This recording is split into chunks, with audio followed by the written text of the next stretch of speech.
Welcome guys sa pagbabalik sa aking channel. Puntahan natin yun guys, yung puno ng mangga, yung maliit lang na puno ng mangga. Kasi nung nakaraang araw o nakaraang linggo, tinitrim ko yun. Kaya yun, nakita ko yung mangga na yun, maganda na siya tingnan. Yung titrim mo lang yung dulo ng maliit pa. Kaya kung meron kayong mga puno dyan ng mangga, i-apply nyo to guys kung paano mag-trim ito ng maganda na pag-trim sa isang mangga. Kaya guys, ipakita ko din ito sa inyo, yung isang halaman na tinatawag nila na isang reflector leaves na pwede mo ilagay sa labas ng bahay. Maganda to siya pag may lawad sa mga sasakyan, lalo na kung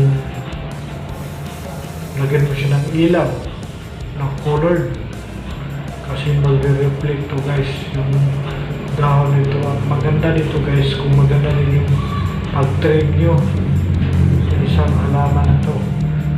Ito dito gano'n malaki, basta i-trim mo lang sa dulo na pabilog. Katulad na ipakita ko sa inyo ngayon, yung halaman na. Kaya guys, kung meron kayo dyan, pasanahin nyo yung halaman na to, padamihin nyo kasi maganda talaga halaman na iti-trim, lalo na pag mga kalamansi, mga ganyan, mga limon, maganda yun iti-trim na. Kaya guys, kung bago pa lang kayo sa channel ko, paki-subscribe na lang sa baba at paki-press na lang sa notification of bell para lagi kayong updated sa mga susunod ko ng mga videos. Medyo mahangin to dito, kaya puntahan natin yung mangga na yun kasi para ipakita ko din sa inyo kung ano nga nangyayari. Kaya sabayan nyo ako.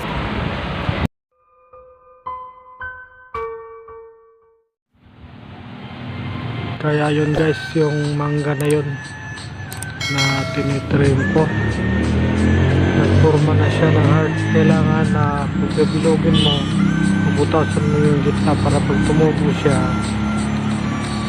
mag-shape siya ng isang heart. Kaya yun guys, medyo lang mahangin dito kaya yun yung dahon. Kaya yun,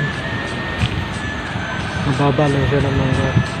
Kailangan mababa pa lang, titrim mo na yung dulo. Okay.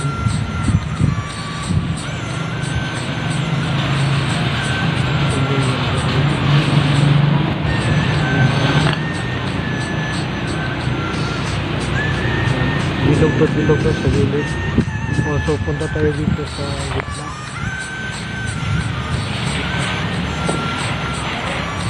Sa mga medyo malayo, ayun guys, nakita nyo, puporma na siya ng isang heart.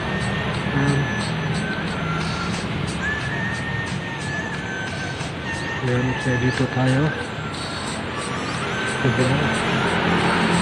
Kaya yun guys, puporma na siya ng isang heart. Tulog na. Kaya yan. Kaya punta naman tayo sa kabila, yung sinasabi ko sa inyo. Puntahan natin dito lang sa malapitan. Dito talagang mahangin dito. Ano na yung bukol, basta yung kulay. Kaya puntahan natin guys.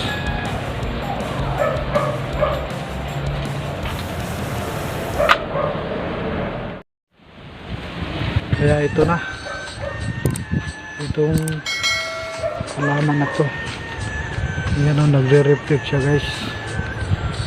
Ano na pag sa gabi maanohan siya sa isang ilaw ng mga sasakyan. Kailangan ititrim mo sa baba muna, dyan sa baba, para pag tumubo siya, unti-unti siyang gumaganyan. Ayan siya. Tapos ayan, Tapos ito-trim mo yung sa dulo, i-level mo para gumilog siya matagalan. Kasi ito bago tong trim. Bago ito bumaba na. Kaya yun.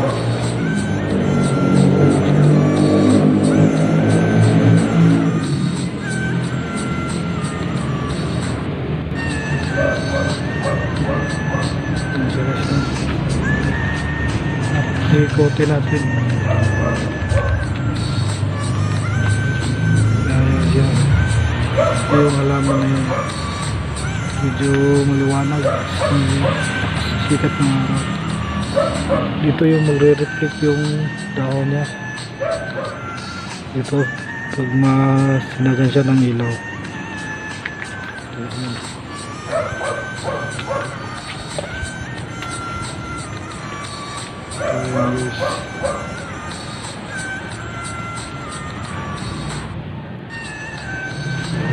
At ito din guys, yung sinasabi ko nung karang vlogs ko na pwede nyo ilagay sa bakuran nyo kung wala kayong bakon. Actually ito lumalaki na to, ginagawa akong pangharang dito.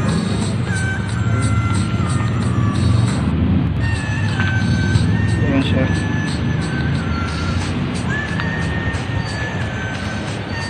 At maganda din to sa gabi, lalo na paglalagay mo ng ilaw. Ito malaki na to.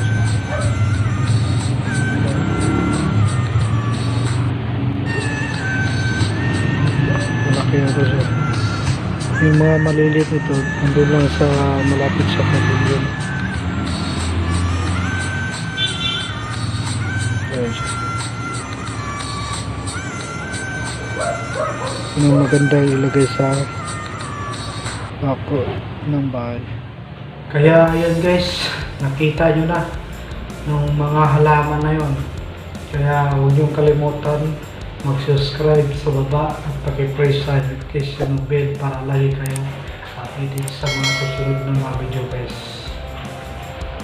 At guys, hanggang dito na lang ako at maraming salamat sa inyo sa panonood ng mga videos ko. At sa mga susunod naman ng mga videos na ipakita ko sa inyo guys, mga part sa mga halaman na naman o iba pa ng mga video na ipakita ko sa inyo. Kaya dito na lang muna ako at pabos.